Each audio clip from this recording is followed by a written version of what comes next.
তিনটে জিনিস কখনো ফিরে আসে না। সময়, কথা, সুযোগ। তিনটা জিনিস হারানো ঠিক না। শান্তি, আশা, সততা। তিনটা জিনিসে পতন হয়। অহংকার, হিংসা, মিথ্যা।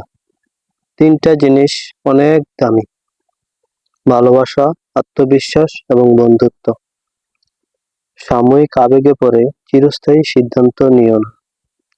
সাফল্য অভিজ্ঞতা থেকে আসে, আর অভিজ্ঞতা খারাপ অভিজ্ঞতা থেকে আসে।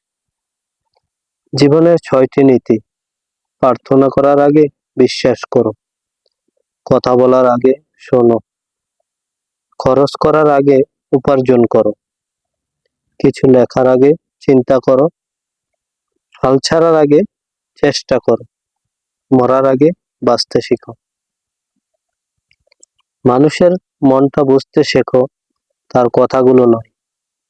কারণ একটা কথার একাধিক মানে হতে পারে। যে ভালো দেখতে তার কাছে নয়, যে ভালো রাখতে পারে তার কাছে যাও। যে তোমায় পেয়ে অন্যকে ভুলে যায়, সে তোমার থেকেও ভালো আরেকজনকে পেলে তোমাকেও ভুলে যাবে। কারণ সে কাউকে ভালোবাসে না, সে শুধু সবার মাঝে নিজের স্বার্থ খোঁজে।